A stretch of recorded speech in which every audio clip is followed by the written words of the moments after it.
তোমরা এসএসসি তে যারা এ প্লাস পেয়েছো, গোল্ডেন এ প্লাস পেয়েছো, বা থানা পর্যায়ে ফার্স্ট হয়েছো অথবা জেলা পর্যায়ে ফার্স্ট হয়েছো, কিংবা বোর্ড পরীক্ষায় প্রথম হয়েছো, সাথে সাথে যারা এবারের এসএসসি পরীক্ষায় ফেল করেছো, আমি তোমাদের প্রত্যেককেই আমার অন্তরের অন্তঃস্থল থেকে অভিনন্দন ও শুভেচ্ছা জানাচ্ছি। এখন এবার বিশেষ করে আমি তাদেরকে নিয়ে কথা বলবো যারা পরীক্ষায় তোমরা খুব বেশি ভালো রেজাল্ট করেছো, এ প্লাস পেয়েছো বা গোল্ডেন এ প্লাস পেয়েছো। দেখো, তার মানে কি, তোমরা এসএসসি সিলেবাসের একদম পাই টু পাই পড়ে কমপ্লিট করে এসেছো।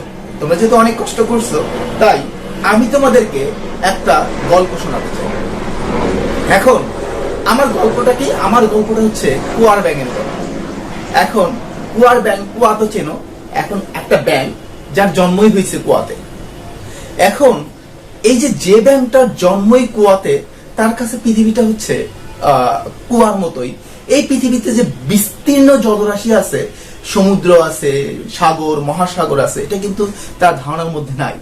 সে মনে করে এই কুয়াটাই আমার পৃথিবী। এখন এবং সে তার পৃথিবীর একদম পরতে পরতে প্রত্যেকটা জায়গায় চষে বেরিয়েছে কুয়ার ভিতরে। অনুরূপভাবে তোমরা এসএসসির যারা ফিজিক্স, কেমিস্ট্রি, ম্যাথ, বায়োলজির বইয়ের এক পাশ টু অন্য পাশে পরতে পরতে চষে বেরিয়েছো, এটা জাস্ট ওই কুয়ার ব্যাঙের মতোই। অর্থাৎ এসএসসির সিলেবাসটা হচ্ছে কুয়ার ব্যাঙের মতো, যেখানে এইচএসসির সিলেবাসটাকে আমরা বলতে পারবো সাগর বা মহাসাগর। হয়তো তুলনাটা একটু বেশি হয়ে যাচ্ছে, তবে এটা অনেকাংশেই সত্য। আমি বলতে পারি এসএসসি সিলেবাসের চাইতে এইচএসসি সিলেবাসটা অ্যাপ্রক্সিমেট 4 থেকে 5 গুণ বড়। কিন্তু মজার ব্যাপার কি জানো, তুমি এসএসসি, আমি যদি বেসিক একটা কথা বলি, আমি যদি এসএসসি ভার্সেস এইচএসসি নিয়ে একটা কম্পারিজনে যাই, তাহলে আমি দেখব এসএসসি সিলেবাস যদি 1 গুণ হয়, এইচএসসি সিলেবাস তার অ্যাপ্রক্সিমেট 4 থেকে 5 গুণ। কিন্তু এসএসসি তে তোমরা পড়াশোনা করার জন্য মোটামুটি 2 বছর, কারণ জানুয়ারি মাসে তোমাদের পরীক্ষা হয়, 2 বছর তোমরা সময় পেয়েছো। কিন্তু এইচএসসি তে প্রিপারেশন নেওয়ার জন্য তোমরা হাইয়েস্ট সময় পাবে 1 বছর, 1 ইয়ার এন্ড 8 মান্থস, এটা হাইয়েস্ট।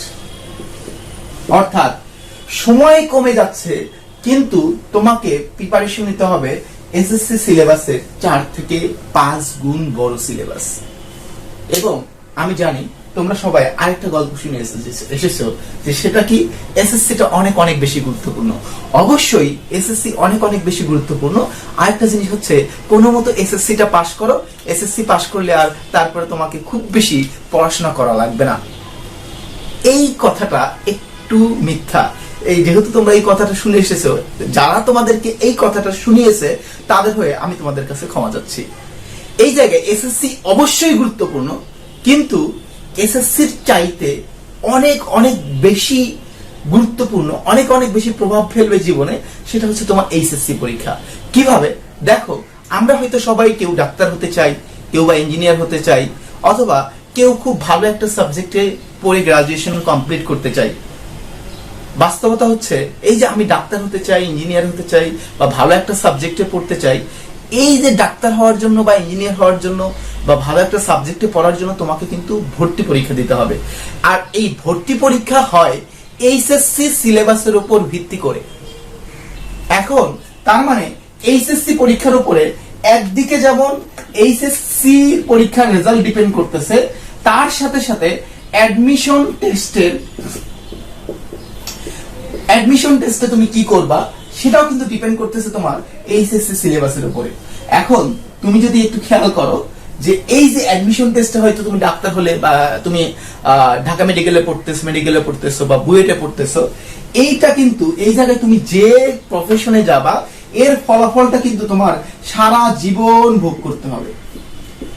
অর্থাৎ এই এইচএসসি সিলেবাসের পড়াশোনার ইফেক্টটা তোমাকে বয়ে বেড়াতে হবে হচ্ছে সারা জীবন। আর তোমার এসএসসি রেজাল্টের ফলাফলের মেয়াদ কতদিন জানো? জাস্ট 4 মাস। কিভাবে? কারণ যখন তোমার ফার্স্ট ইয়ার পরীক্ষার first year half yearly final half yearly পরীক্ষার রেজাল্ট বের হয়ে যাবে, তারপরে তোমাকে আর কেউ জিজ্ঞেস করবে না তোমার এসএসসি রেজাল্ট কত।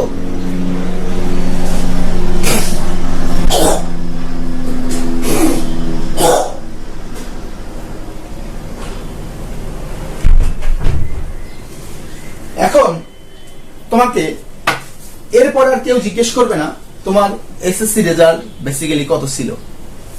আরেকটা জিনিস খেয়াল করো, এবার আমরা কি হতে চাই, আমরা হয়তো কেউ ইঞ্জিনিয়ার হতে চাই, কেউ বা আমরা ডাক্তার হতে চাই, অথবা কেউ ঢাকা বিশ্ববিদ্যালয় বা পাবলিক বিশ্ববিদ্যালয়ে ভালো একটা সাবজেক্টে পড়তে চাই, অথবা আমরা কেউ কি করতে চাই, অনেকে আমি একটা হইতে চাই না, আমি কারওয়ান বাজারে সবজি বিক্রি করতে চাই। তাহলে আরেক দল হচ্ছে কারওয়ান বাজারে সবজি বিক্রেতা। তো খেয়াল করো, ইঞ্জিনিয়ার হওয়ার জন্য আমাদের সবার স্বপ্নের জায়গা বাংলাদেশের প্রেক্ষিতে সেটা হচ্ছে বুয়েট ভর্তি পরীক্ষা। বুয়েট ডাক্তার হওয়ার জন্য আমি চিন্তা করতেছি যে হচ্ছে মেডিকেল ভর্তি পরীক্ষায় অ্যাডমিশন টেস্ট দিয়ে তোমাকে ডাক্তার হতে হবে। ঢাকা বিশ্ববিদ্যালয়ে আমরা ঢাকা বিশ্ববিদ্যালয় নিয়ে কথা বলি। আমরা এই জায়গায় এই বুয়েট এই ভর্তি পরীক্ষা গুলাতে সাধারণত তোমার জিপিএ থেকে নম্বর হিসাব করা হয়। আমরা যদি সেই সেন্সে একটু তুলনা করি তাহলে আমরা দেখব বুয়েট ভর্তি পরীক্ষায় এসএসসির উপরে কোনো নম্বর নাই। তোমরা অনেকে রেজাল্ট খারাপ করছো, এসএসসির উপরে কোনো নম্বর নাই। আর এইচএসসি সিলেবাসের উপরে অ্যাডমিশন টেস্টে বুয়েট ভর্তি পরীক্ষা হলো 600 নম্বরের 600 নম্বর। আমি যদি মেডিকেল ভর্তি পরীক্ষার কথা বলি তাহলে এই যে মেডিকেলে এসএসসির জন্য নম্বর বরাদ্দ মাত্র 75। আর এই 75 যারা অলরেডি এ প্লাস পেয়েছো, গোল্ডেন এ প্লাস না, জাস্ট নরমাল এ প্লাস পেয়েছো, তাদের নম্বর 75-75। অর্থাৎ এই বছর আমি যদি চিন্তা করি সায়েন্স থেকে, আমি এক্স্যাক্টলি হিসাব বলতে পারবো না, ওভারঅল এ প্লাস পেয়েছে 1,35,898 জন। আমরা ধরে নিতে পারি অ্যাপ্রক্সিমেটলি সায়েন্স থেকে প্লাস পেয়েছে 1 লক্ষ জন। তার মানে এই 1 লক্ষ জনের 75 আছে, তোমারও আছে। আর এই এইচএসসি পরীক্ষায় জিপিএ তে নম্বর হলো 125, আর এটার উপরেই ভর্তি পরীক্ষা অনুষ্ঠিত হবে যেখানে নম্বর হলো 200। অর্থাৎ 375 নম্বর হলো এইচএসসির উপরে, আর মাত্র 75 নম্বর হচ্ছে এসএসসির উপরে মেডিকেল ভর্তি পরীক্ষায়। আমি যদি ঢাকা বিশ্ববিদ্যালয়ে ভর্তি পরীক্ষার কথা বলি তাহলে ঢাকা বিশ্ববিদ্যালয়ে এসএসসির জিপিএ এর উপর নম্বর 30। তোমরা যারা অপশনাল মানে সহ গোল্ডেন এ প্লাস না নরমাল এ প্লাস পেয়েছো তাদের 30-30 আছে। আর ঢাকা বিশ্ববিদ্যালয়ে ভর্তি পরীক্ষায় নম্বর হচ্ছে জিপিএ তে হচ্ছে 50, আর তোমার ভর্তি পরীক্ষা হচ্ছে 120, তার মানে 170 মার্কস। তাহলে দেখতেছো মানে আমার টোটাল জিনিসটাই নির্ভর করতেছে আমার কোন সিলেবাসটার উপরে, এইচএসসি সিলেবাসের উপরে। আর তোমার যদি মনে হয় আমি এই জায়গায় ডাক্তার হতে চাই না, ইঞ্জিনিয়ার হতে চাই না, ভালো পাবলিক বিশ্ববিদ্যালয়ে পড়তে চাই না, আমি কি করতে চাই, কারওয়ান বাজারে সবজি বিক্রি করতে চাই, তাহলে আমি বলবো সেই ক্ষেত্রে তোমার এই জায়গায় এসএসসি সিলেবাসের উপর নম্বর ইনফিনিটি, আর এসএসসি সিলেবাসে না পড়াশোনা করলেও চলবে 0 নম্বর। কেমন?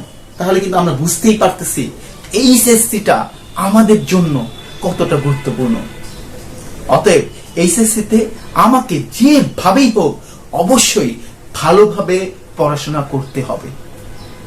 তবে তুমি পড়াশোনা করতে চাও, আসলে তুমি না, সবাই পড়তে চায়, কিন্তু ম্যাক্সিমামই পড়তে পারে না, কারণ এই জায়গায় তোমাকে বেশ কিছু চ্যালেঞ্জ মোকাবেলা করে আগাতে হবে।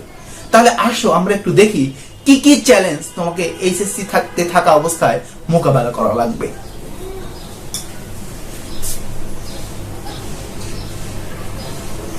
এখন এইচএসসি তে তোমার ফার্স্ট যেটা চ্যালেঞ্জ সেটা হচ্ছে বয়স। এখন এই যে তোমার বয়স, এখন তুমি যে বয়সটাতে আছো সেখানে একটা কথা আছে, বয়সের দোষ। এখন বয়সের দোষ এই ব্যাপারটা আসলে কি, আমি তোমাকে ছোট্ট একটা গল্প দিয়ে শুরু করতে চাই। আমি যখন তোমাদের মতো এরকম এইচএসসি তে পড়ি তখন ফার্স্ট ইয়ার স্টুডেন্ট, আমার বেস্ট ফ্রেন্ড আমাকে ডাকলো, তো ডেকে বললো দোস্ত চল। কি মানে, ও দেখলাম খুব চিন্তিত যে হচ্ছে খুব টেনশনে আছে। আমি বললাম কোথায়, বল প্রিন্সিপাল স্যারের রুমে। প্রিন্সিপাল স্যারের রুমে কেন? বলে আমাকে টিসি দিয়ে দেবে। আমি অবাক হয়ে গেলাম, আর ওকে টিসি দিয়ে দেবে কেন? তখন ও বললো যে দোস্ত আমি তো অমুককে একটু বাজে ভাবে প্রপোজ করছিলাম, এখন ও গিয়ে স্যারকে বিচার দিয়ে দিছে। এখন তো স্যার দোস্ত তুই একটু চল, আমাকে তো টিসি দিয়ে দেবে, তুই আমার ব্যাপারটা একটু হ্যান্ডেল কর। এখন যাই হোক, আমি আমার বন্ধুর সাথে গেলাম। যাওয়ার সাথে সাথে বন্ধুকে দেখে তো স্যার চাচ্ছে তাই গালিগালাজ করা শুরু করলো, বকা ঝকা দেওয়া শুরু করলো। হ্যাঁ তোমাকে টিসি দিয়ে দেওয়া হবে, এটা করা হবে।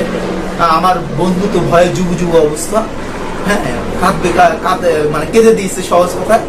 তখন আমি হুট করে আমি স্যারকে বলে ফেললাম যে স্যার ও তো এটা করে ফেলছে, ভুল করে ফেলছে, এটা ওর বয়সের দোষ। এখন আমি জানি না যে হচ্ছে তারপর স্যার কিছুক্ষণ বকাঝকা করলো, করে বললো হ্যাঁ ঠিক আছে এটা তোমাদের আসলে বয়সের দোষ, তবে নেক্সট টাইম আর এই কাজটা করো না।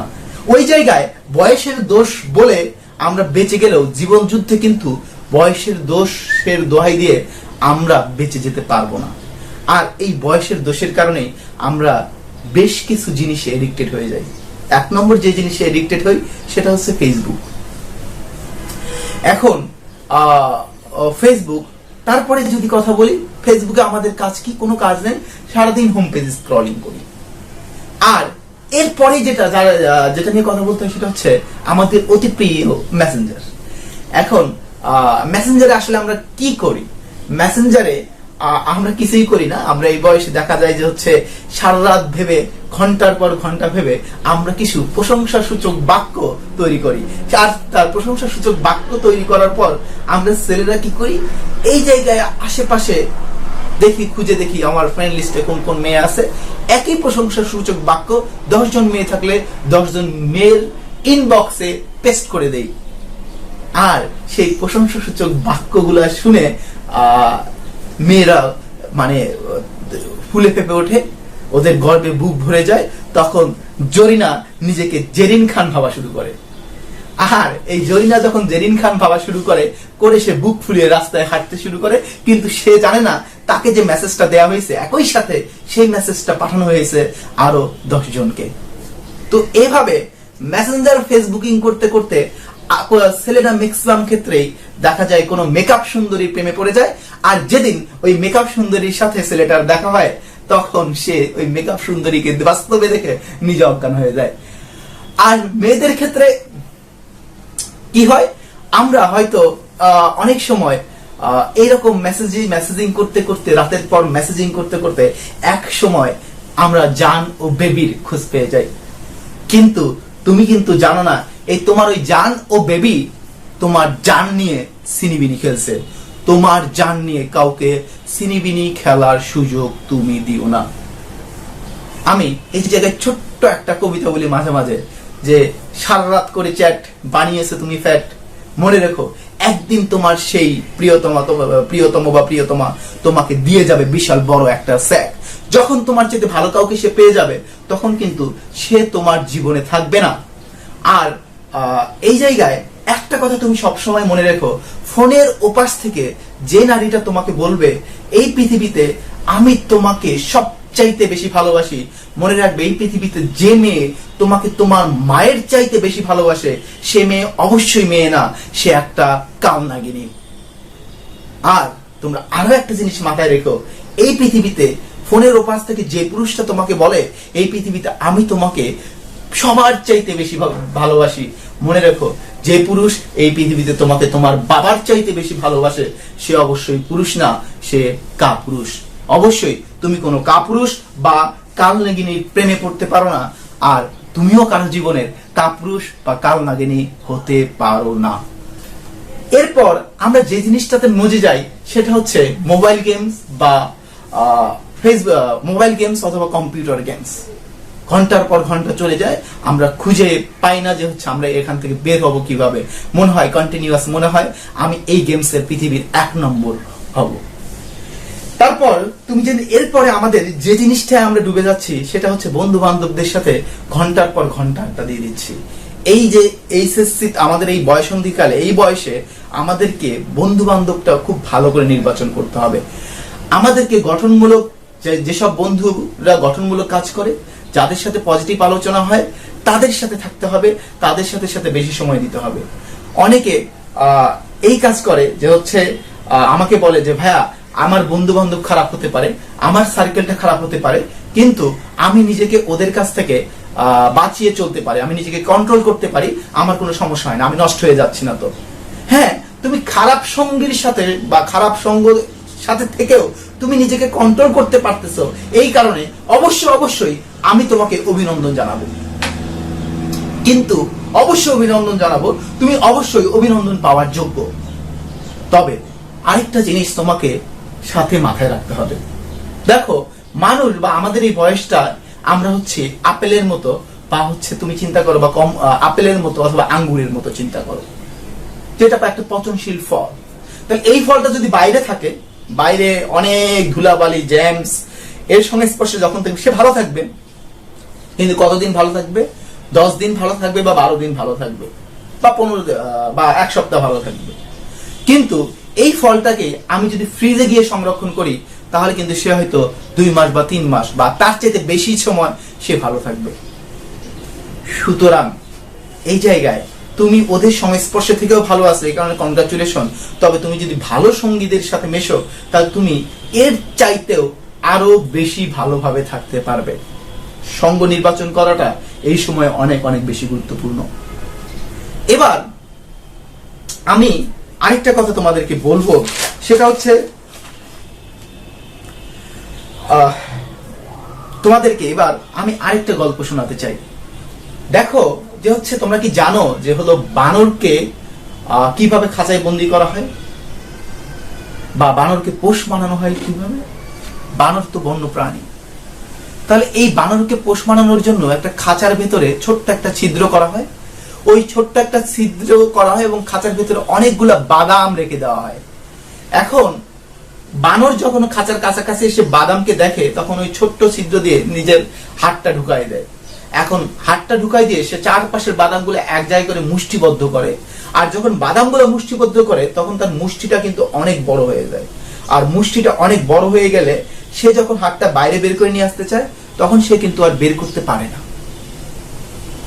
এখন এই জায়গায় সে কিন্তু খুব সহজেই হাতটা বের করে নিয়ে আসতে পারতো, যদি বাদামটা সে ফেলে দিত। কিন্তু বানর ওই মুহূর্তে বাদামের মায়া ত্যাগ করতে পারে না।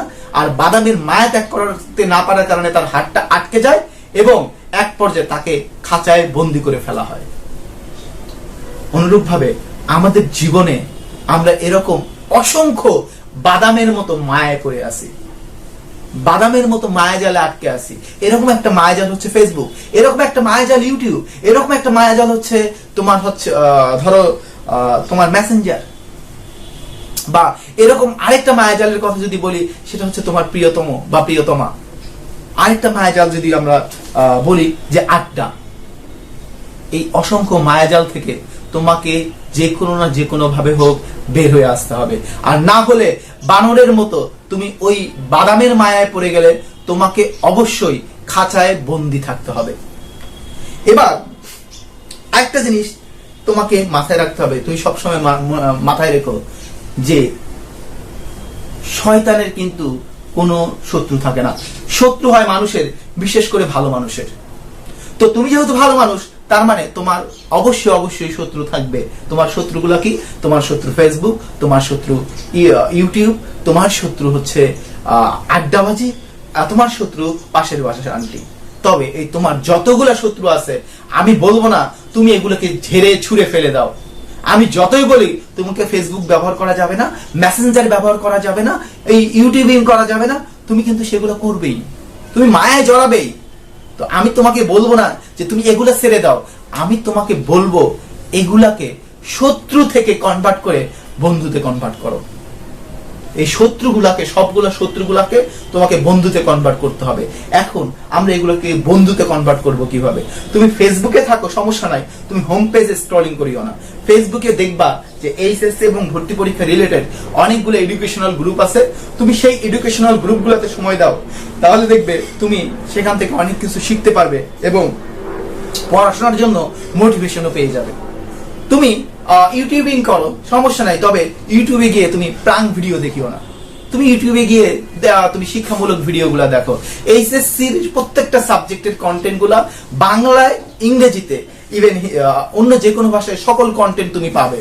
তুমি সেখানে গিয়ে বিভিন্ন ক্লাস যাচাই করে তুমি তোমার এইচএসসি কারিকুলাম কিন্তু ইউটিউব থেকেও কমপ্লিট করতে পারবে।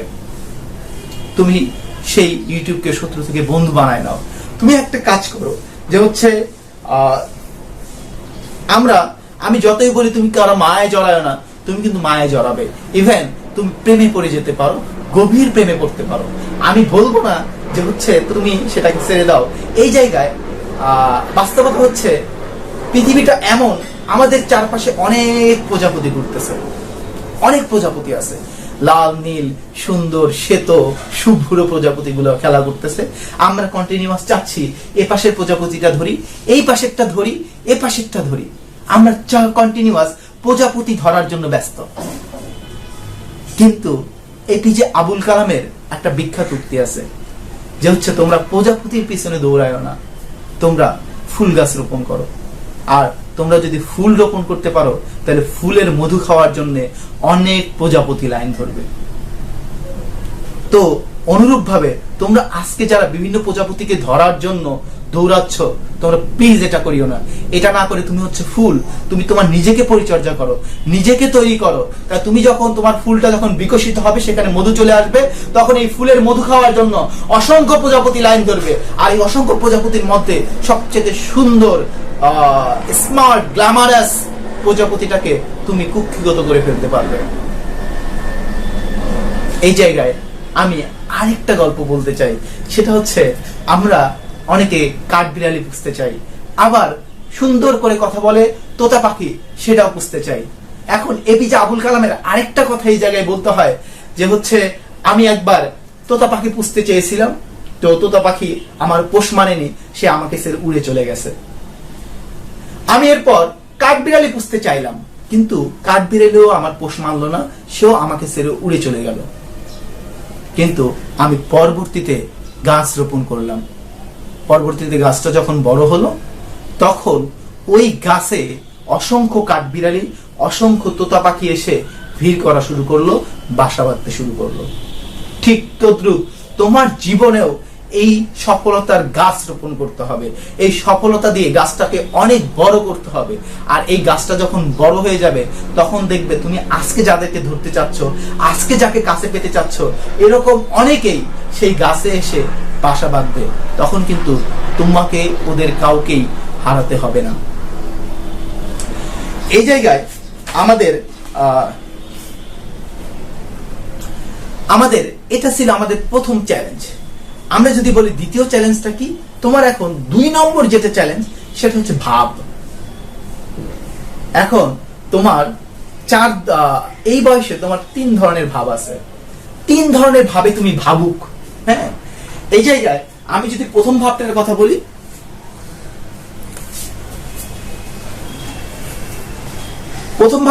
বলি, যে আমি A+ পেয়েছি বা আমি গোল্ডেন A+ পেয়েছি, ওয়াও, হ্যাঁ, ইয়েস, আই এম সামথিং। অবশ্যই ইউ আর সামথিং। আর 2 নম্বর যেটা, সেটা হচ্ছে আমি অমুক স্কুলের ফার্স্ট বয় বা সেকেন্ড বয়। আর 3 নম্বর ভাব, আমার বাবা অমুক, আমার মা অমুক। এগুলা অবশ্যই ভাব। তবে এইচএসসির জীবনটা কেমন জানো? এইচএসসির জীবনটা হচ্ছে শুক্রবারে জামাতে নামাজ পড়ার মতো। সেই শুক্রবারের জামাতে মন্ত্রী যেমন থাকে, মুচিও থাকে, এই জায়গায় এমপিও থাকে, একদম সামান্য চাকরিজীবী থাকে, ডাক্তার ইঞ্জিনিয়ারও থাকে, একদম 4র্থ শ্রেণীর কর্মকর্তা কর্মচারীও থাকে। সেই জায়গায় কিন্তু সকলেই সমান। ঠিক এইচএসসির এই যুদ্ধক্ষেত্রে গোল্ডেন A+ পাওয়া, A+ পাওয়া, A গ্রেড পাওয়া, সবাই এক কাতারে, সবাই সমান। আর সবসময় মনে রাখবে, জীবনটা হচ্ছে বাইসাইকেলের মতো। যতক্ষণ তুমি প্যাডেল ঘোরাবে, ততক্ষণই বাইসাইকেলটা চলবে। আর ঠিক যে মুহূর্তে প্যাডেল ঘোরানো বন্ধ করে দেবে, তখনই বাইসাইকেল থেকে তুমি পড়ে যাবে। সুতরাং তুমি যেদিনই তোমার পড়াশোনার গতিটা থামাই দেবে, যেদিনই প্যাডেল ঘোরানো বন্ধ করে দেবে, মনে করবে তোমার জীবনটাও কিন্তু থেমে যাচ্ছে। আর এগুলা তুমি যে জিনিসগুলো নিয়ে ভাব নিচ্ছ, এই যে তুমি গোল্ডেন A+ পেয়েছো, তুমি অমুক স্কুলের ফার্স্ট বয়, কিংবা তোমার বাবা অমুক, একটু গভীরভাবে পর্যবেক্ষণ করলে দেখবে যে এই জিনিসগুলো আসলে ভাব নেওয়ার মতো কিছু না, বরং এগুলা তোমার মন্দ ভাগ্যের কারণ, খারাপ লাগার কারণ। এগুলো তোমার ব্যাড লাক, যে তুমি A+ পেয়েছো, তুমি একটা স্কুলের ফার্স্ট বয়, তুমি তোমার বাবা অমুক। কারণ এই প্রত্যেকটা জিনিসই তোমার চারপাশের মানুষের প্রত্যাশা বাড়িয়ে দেবে, আর প্রত্যাশার চাপে একটা পর্যায়ে তুমি বিপর্যস্ত হয়ে যাবে। আসো একটু ভিন্নভাবে দেখার চেষ্টা করি। এই জায়গায় 2017 সালে এসএসসিতে এ প্লাস পেয়েছিল 1,04,761 জন, আর এই 2017 সালে এসএসসি তে এ প্লাস পাওয়া ব্যাচটি 2019 সালে যখন এইচএসসি পরীক্ষা দিল তখন তারা এ প্লাস পেল 44,049 জন। কিন্তু এই 44,049 জনের সবাই কিন্তু এসএসসি তে এ প্লাস পায় নাই। এসএসসি তে এ প্লাস পেয়েছে, আবার এইচএসসি তেও এ প্লাস পেয়েছে এমন শিক্ষার্থী সংখ্যা মাত্র 30,000 সামথিং ছিল। তার মানে 1,04,761 জন থেকে এইচএসসি তে এ প্লাস পেল মাত্র 30,000 জন, যেটাকে যদি আমি অনুপাত বিভক্ত করি তাহলে দেখা যাবে 28%।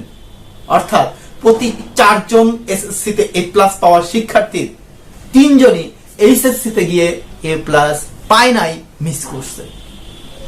খুবই অ্যালার্মিং। আরেকটা তথ্য তোমাদের এবার এ প্লাস পেয়েছে 1,35,898 জন। মনে রেখো এইচএসসি তে গিয়ে হয়তো তোমরা এর মধ্যে সর্বোচ্চ 35,000 জন এ প্লাস পাবা। এবার আরেকটা জিনিস কিন্তু সাথে সাথে মাথায় রেখো, এই যে 44,000 জন যে এ প্লাস পেয়েছিল এর মধ্যে 30,000 যাদের এসএসসি তে এ প্লাস ছিল, আর 14,000 কিন্তু এসএসসি তে এ প্লাস ছিল না। তার মানে এসএসসি তে এ প্লাস না পেয়ে এইচএসসি তে একটা কোপানো পড়াশোনা দিয়ে এইচএসসি তে ভালো রেজাল্ট করেছে, গোল্ডেন এ প্লাস পেয়েছে, এসএসসি তে 3 পয়েন্ট, এসএসসি তে একবার ফেল করছে কিন্তু এইচএসসি তে গোল্ডেন এ প্লাস পেয়েছে, এরকম অসংখ্য নজির আছে। এরকম অসংখ্য নজির আছে বলেই এইচএসসি তে 2 বার ফেল করার পরেও কুমিল্লা বোর্ডে ফার্স্ট হওয়া স্টুডেন্টের নামটা হচ্ছে গৌরাঙ্গ মজুমদার। এসএসসি তে তোমার 3 পয়েন্ট সামথিং পেয়ে বুয়েটে পড়তেছে, এরকম অনেক নজির আছে। আরেকটা জিনিস মনে রাখবে, এখন কিন্তু বুয়েটে পরীক্ষা দিতে তোমার এসএসসি তে জিপিএ লাগবে মাত্র 4। টেনশনের কোনো কারণ নাই। ঢাকা বিশ্ববিদ্যালয়ে পরীক্ষা দিতে এসএসসি জিপিএ মাত্র 3.5। মেডিকেলে পরীক্ষা দিতে এসএসসি জিপিএ মাত্র লাগে হচ্ছে মাত্র 4, যেটা তোমাদের সবার আছে। কিন্তু যে জিনিসটা তোমাদের সামনে, যারা রেজাল্ট খারাপ করছো তোমাদের সামনে একটা সুযোগ আছে, তোমাদেরকে আল্লাহর প্রতি কৃতজ্ঞতা প্রকাশ করা দরকার।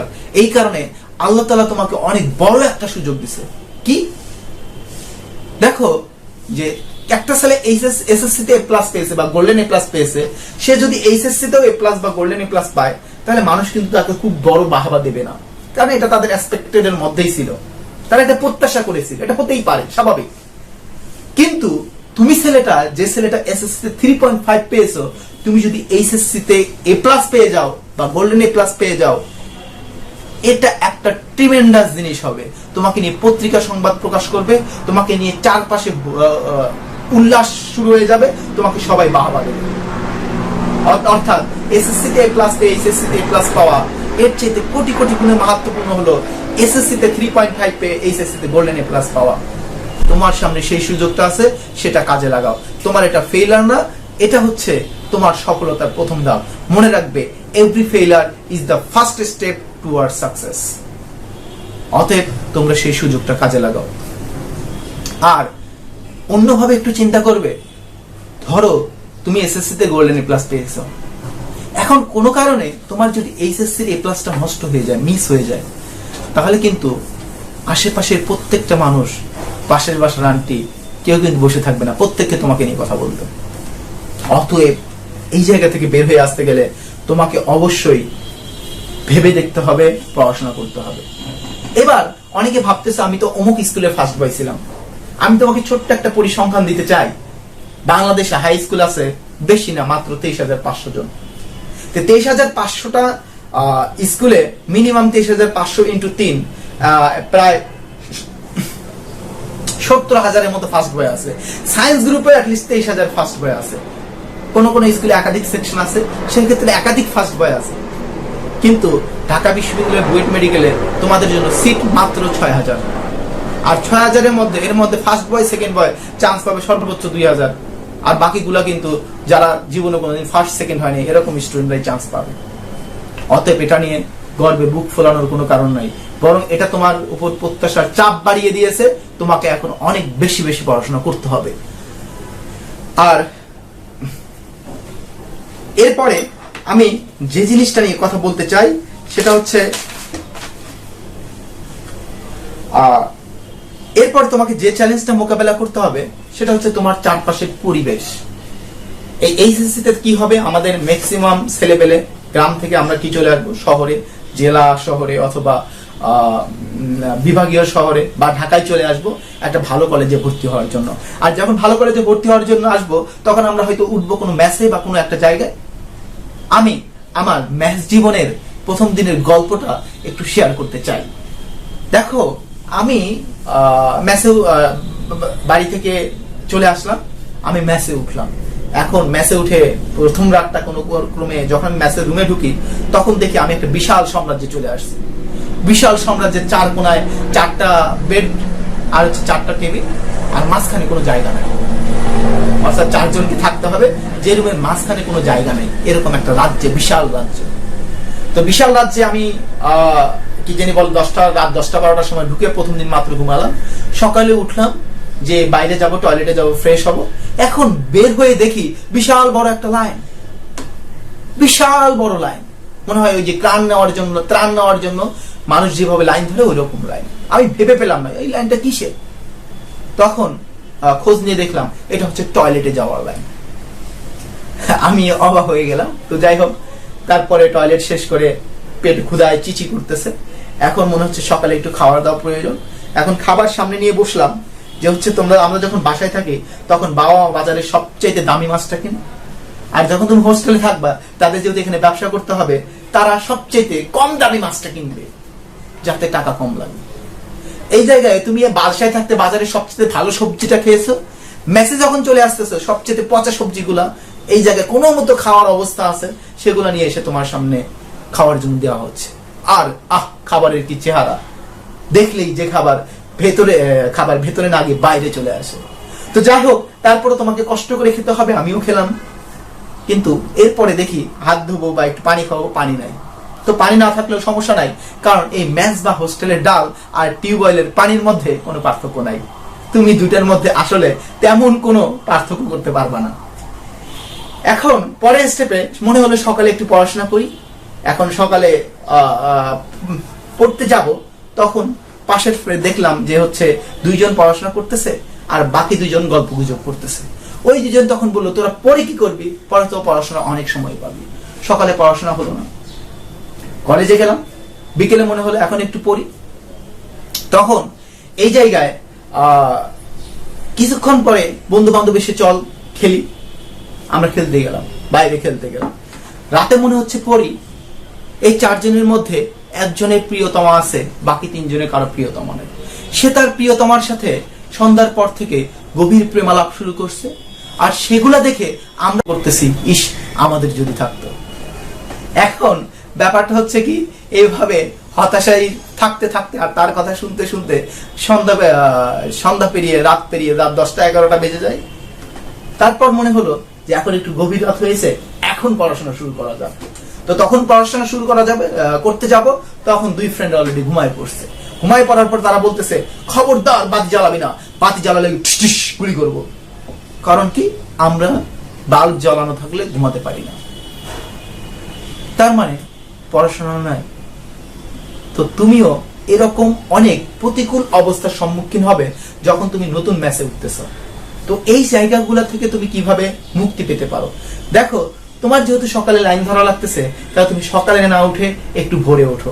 তোমার ম্যাচে খাবার দাবারের সমস্যা হচ্ছে, তুমি একটা কাজ করো, তুমি বাসা থেকে কিছু শুকনা খাবার নিয়ে আসো না, অথবা বাইরে থেকে কিছু খাবার নিয়ে আসো। কারণ এখানে তোমাকে কোনো এক্সকিউজ দেখানো যাবে না। তোমার বন্ধু বান্ধবরা পড়াশোনায় ডিস্টার্ব করে, কোনো সমস্যা নাই, তাদের সাথে তুমি একটু সন্ধি চুক্তিতে যাও যে হচ্ছে দোস্ত আমরা এই সময়টায় পড়াশোনা ব্যতীত অন্য কোনো কাজ করব না। তারাও তো পড়াশোনা করতে আসছে, তারা অবশ্যই তোমার এই চুক্তিতে সায় দেবে। তোমার রাতের বাল্ব জ্বালালে তোমার রুমমেটদের সমস্যা, বন্ধুদের সমস্যা, খুব সুন্দর, তুমি সুন্দর একটা সলিউশন বের করে নাও না কেন, তুমি একটা ল্যাম্প কেনো, ল্যাম্প কিনে এক পাশে পড়তে থাকো, তাহলে ওদের কারোই ডিস্টার্ব হবে না। টেবিল ল্যাম্প কেনো। এরপরে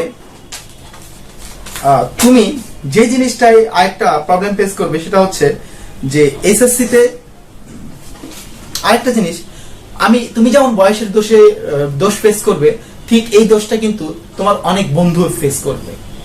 এখন যখন দেখবে তোমার বন্ধু এইচএসসি তে থাকা অবস্থায় পড়াশোনা করতেছে না, সে পড়াশোনা থেকে ডিটাচড হয়ে যাচ্ছে, বা সে ঠিক মতো তার মন মানসিকতা অন্যরকমের হয়ে যাচ্ছে, এটা নোটিস করার সাথে সাথে তুমি তোমার বন্ধুটাকে একটু হেল্প করো, তাকে একটু বোঝাও, কারণ ওই বন্ধুটাকে টেনে তোলার দায়িত্ব তোমার।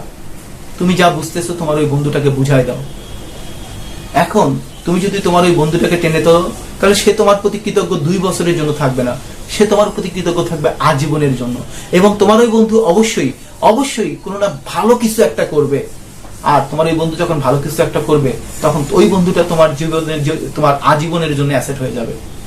অতএব শুধু নিজে ভালো থাকলে হবে না, আশেপাশের সকল বন্ধুদেরকে নিয়েই ভালো থাকতে হবে, তাদেরকে ভালো পরামর্শ দিতে হবে, বন্ধু বান্ধবের সাথে আড্ডাবাজি করতে হবে। তো সেই আড্ডাবাজির মধ্যে পজিটিভ ডিসকাশন হতে হবে। যে আড্ডাবাজিতে হচ্ছে অন্যের গীবত করা হয়, যে আড্ডাবাজিতে কোনো গঠনমূলক কোনো কিছু থাকে না, সেই আড্ডাবাজিতে অংশ নেওয়া যাবে না। এখন তারপর আমার যেটা প্রশ্ন সেটা হচ্ছে যে, ঠিক আছে আমরা বুঝলাম এইচএসসি টা অনেক অনেক বেশি গুরুত্বপূর্ণ, কিন্তু এইচএসসি সিলেবাস তো অনেক বড়, আবার সময় কম। তাহলে আমরা এই এইচএসসি সিলেবাসটা কভার করব কিভাবে? আমি এইচএসসি তে কিভাবে অনেক ভালো করব? আবার অনেকে চিন্তা করতে পারো যে আমার এসএসসি রেজাল্ট তো মাত্র 3.5, ওরা এ প্লাস পেয়েছে, গোল্ডেন এ প্লাস পেয়েছে, উপজেলা ফার্স্ট হয়েছে, আমি তো ওদের সাথে প্রতিযোগিতা করে টিকতে পারবো না। তো আমি তোমাকে খুব সুন্দর একটা ম্যাথমেটিক্যাল হিসাব দেখাতে চাই। দেখো, ধরো তোমার আজকে যে অবস্থা, তোমার চাইতে অন্য আরেকটা বন্ধু তোমার চাইতে 5 গুণ ভালো পড়াশোনা করছে, সে তোমার চাইতে 5 গুণ বেশি এগিয়ে আছে। তো আমি যদি বলি, দেখো 1 এর 1% কথা হবে 1 into 1 divided by 100 equal to 1.01, sorry 0.01। তাহলে তুমি যদি তোমার একের সাথে প্রতিদিন 1% করে পড়াশোনা বাড়াও, তাহলে তোমার মোট একদিন পর তোমার পড়াশোনাটা হয়ে যাবে 1.01। এখন তুমি খেয়াল করো, তাহলে প্রতিদিন তুমি যা পড়াশোনা করতেছো, তুমি যদি তার চেয়ে 1% করে পড়াশোনা বাড়াও, তাহলে তোমার পড়াশোনা হয়ে যাবে 1.01। এখন তোমার বছরটা কত দিনে? তোমার 1 বছর সমান কত দিন? 365 দিন। তাহলে 365 দিনে আমি যদি 1.01 365 দিনে, তাহলে এটার পাওয়ার দিতে হবে 365। তাহলে আমার কাছে যেহেতু ক্যালকুলেটর নাই, এটা যদি ক্যালকুলেশন করি, তাহলে অ্যাপ্রক্সিমেট দেখবা যে এটার আনসার হবে 34 পয়েন্ট সামথিং অথবা 37 পয়েন্ট সামথিং, এরকম আসবে, যথাসম্ভব 37 আসবে। তার মানে আমি যদি প্রতিদিন 1% করেও পড়াশোনা বাড়াই, আজকে যা পড়তেছি পরের দিন যদি 1% বাড়াই, আজকে আমি 1, কিন্তু 365 দিন পরে আমি হয়ে যাচ্ছি 37। কিন্তু আমার বন্ধু আমার সাথে 5 গুণ আগানো ছিল, সমস্যা কোথায়? আমি কিন্তু 37ই থাকবো, 37 গুণ হয়ে যাব। তার মানে আমি অনেক ভালো স্টুডেন্ট হয়ে যাচ্ছি। প্রতিদিন মাত্র 1% করে আগের দিনের চেয়ে বেশি পড়াশোনা। তুমি 1% পারতেছো না, তুমি 0.5% বাড়াও না কেন, তাও দেখবা এই ভ্যালুটা অনেক বড় হয়ে যাবে। আবার যদি ব্যাপারটা তুমি যদি পড়াশোনার গতি না বাড়াও, তাহলে কি হবে? পড়াশোনার গতি না বাড়াইলে তোমার 1 থাকবে, আর 1 থাকলে 365 পাওয়ার করলে কতই হবে? 1। তার মানে তোমার অবস্থানের কোনো পরিবর্তন হবে না, নো চেঞ্জ। তুমি আর ভালো হইতে পারলা না। এখন তুমি ভালো হইতে পারলা না, অনেক বেশি ভালো হইলা না, কিন্তু তুমি কি করলা? প্রতিদিন একটু একটু করে পড়াশোনার গতি কমাই দিলা। কতটুকু করে কমাই দিলা? 1% করে কমাই দিলা। তাহলে 1% তুমি যদি কমাই দাও, তাহলে তোমার মান হবে কি বলে 1 - 0.01, তার মানে 0.99। তাহলে 0.99 এটার যদি 365 দিন পর আমাদের ইফেক্টটা কত হয় দেখো। 365 দিন পর দেখা যাবে এই ইফেক্টটা হয়ে যাবে 0.02 সামথিং, তার মানে টেন্স টু 0।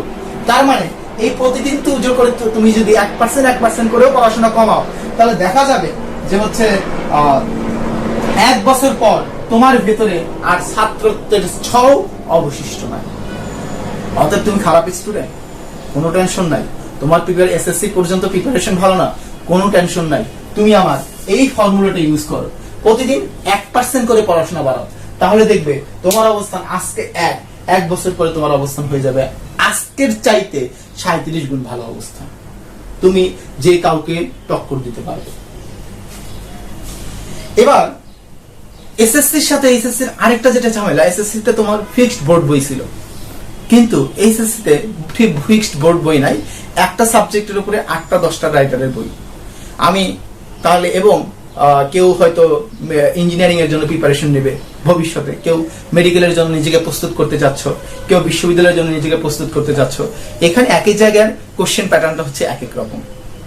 সুতরাং তুমি তোমার লক্ষ্য কি এবং তুমি কিসে পড়তে চাও এবং এইচএসসির জন্য কিভাবে পড়া উচিত, কোন বই থেকে পড়া উচিত, কোন বই থেকে কতটুকু পড়বো, কিভাবে পড়বো, কিভাবে পড়াশোনা শুরু করব, কিভাবে রিভিশন দেব, এটার জন্য তোমাকে খুব ভালো একজন মেন্টর সাবজেক্ট ওয়াইজ খুঁজে নিতে হবে। তার কাছ থেকে তুমি শুরুতে একটা গাইডলাইন নিয়ে নাও, আমি কার বই পড়বো, কোন বই থেকে কতটুকু পড়বো, আমার পড়াশোনাটা কিভাবে আগাবো, আমি কিভাবে আমার স্বপ্নের জায়গায় যাওয়ার জন্য নিজেকে গড়ে তুলবো, এই গাইডলাইনটা নিয়ে নাও। আমি অবশ্যই ফিজিক্সের গাইডলাইনটা আজকে ক্লাসের শেষে তোমাদের সবার জন্য দিয়ে দেব। আর 3 নম্বরে যে সমস্যাটা হয় সেটা হচ্ছে টাইম ম্যানেজমেন্ট। আমি এই জায়গায় তোমাকে ছোট্ট একটা গল্প বলা লোভ সামলাতে পারতেছি না। আমি তখন তোমাদের মতো কলেজে পড়ি, তো নতুন কলেজে উঠছি, তো আমার পাশে আমার ফ্রেন্ড ক্লাস চলতেছে, আমার ফ্রেন্ড ঘুমাচ্ছে। এখন যখন ঘুমাচ্ছে স্যার হঠাৎ করে তাকে দেখে ফেললো, দেখে ফেলার পর এই মাঝখানে ঘুমাচ্ছে কোন ছেলেটা, উঠে দাঁড়াও। তো তার তো কোনো খবর পাত্তা নাই, নোকে ঠিক আছে। তো আমি তাকে গুতা দিলাম, ওঠ বেটা তোর তো ডাকতেছে স্যার। তো সে উঠলো, উঠে সে এরকম করতেছে যে আসলে কে ডাকতেছে। স্যার বললো কেউ না, আমি ডাকতেছি। ও হ্যাঁ। স্যার জিজ্ঞেস করলো তুমি কি করতেছো, সে বলতেছে যে না আমি কিচ্ছু করি না। আরে কিছু করো না মানে, আমি তো দেখতেছি তুমি ঘুমাচ্ছ। তখন বলে স্যার আমার কি করা, আমি ঘুমাচ্ছি ঠিক আছে, বাট আমার করা কিছু নাই। অবাক, সবাই অবাক, হেসে দিছে। আরে বেটা ঘুমাচ্ছে সরি বলবি, করা কিছু নেই মানে? বলে কেন করা কিছু নাই কেন? বলে স্যার দেখেন আমি ঘুম থেকে উঠি 5টায়, কারণ আমার 6:30টায় প্রাইভেট থাকে, তো আমি 6:30টা থেকে 7:30 পর্যন্ত পড়ি, পড়ে 8টার সময় কলেজে আসছি। এখন আমি কলেজ করব, কলেজ করার পরে আমার কলেজ ছুটি হবে 3টায়, আমি 3টা থেকে টানা 7টা পর্যন্ত পড়বো, 3 সাবজেক্টে 3টা প্রাইভেট পড়বো, পড়ে আমার বাসায় যেতে যেতে 9টায় যখন আমি বাসায় যাই, সেখানে যাওয়ার পর আবার 2জন টিচার, তাহলে ওই 2জন টিচারের কাছে আমি রাত 12টা পর্যন্ত পড়বো। আমার তো জীবন আছে, বন্ধু বান্ধব আছে, আমি 12টার পর 2 ঘন্টা ফেসবুক চালাই, আমাকে আবার কি করতে হয়, 5টায় উঠতে হয়, আমার ঘুমানোর সময় করি। আর আমার যেহেতু ঘুমানোর সময় নেই, এই কারণে আমি ক্লাসে ঘুমাই। তো এইচএসসি লাইফটা আসলে চ্যালেঞ্জ। দেখা গেছে তোমাকে হয়তো বেশ কয়েকটা সাবজেক্টের প্রাইভেট তুমি পড়তেছো, আর সেক্ষেত্রে আমি তোমাকে বলবো তুমি তোমার টাইমগুলো ম্যানেজ করে নাও, এমন ভাবে গুছায় নাও যাতে তোমার পড়াশোনার জন্য তুমি সময় বের করতে পারো। কারণ তোমার পড়াশোনাটা অবশ্যই তোমার কোনো স্যার করে দেবে, স্যার তোমার পড়াশোনা সহজ করে দেবে, কিন্তু পড়তে হবে তোমাকে নিজেকেই। এরপরে সবচেয়ে লাস্ট কথা, কিন্তু এটা সবচেয়ে বেশি ইম্পর্টেন্ট, এটার জন্য আমি তোমাকে একটা প্রশ্ন করতে চাই। প্রশ্নটা হচ্ছে বলো তো দেখি, যে হচ্ছে যে অতীত নিয়ে ভাবে তাকে আমরা কি বলতে পারি? হ্যাঁ, যে অতীত নিয়ে ভাবে, হ্যাঁ বুঝতে পারছো, সে হচ্ছে বোকা, সে অবশ্যই বুদ্ধিমান না। তাহলে বলো যে ভবিষ্যৎ নিয়ে ভাবে সে কি? ভবিষ্যৎ নিয়ে ভাবে সে কি? গেস। হ্যাঁ ঠিক ধরছো, সে আরো বড় বোকা। তার মানে তাহলে যে বর্তমান নিয়ে ভাবে সে, বলো ধরতে পারছো? হ্যাঁ এবার অবশ্যই ঠিক ধরছো, যে বর্তমান নিয়ে ভাবে সে হচ্ছে গর্ধ, আকাইম্মা, ভাদাইম্মা। তাহলে আমার প্রশ্ন, এক দল হচ্ছে বোকা, আরেকটা দল আরো বড় বোকা, আরেক দল ভাদাইম্মা, গর্ধ। তাহলে বুদ্ধিমানটা কি? আসলে বুদ্ধিমানটা হচ্ছে যে সকল ভাবনা চিন্তা বাদ দিয়ে কাজ করে।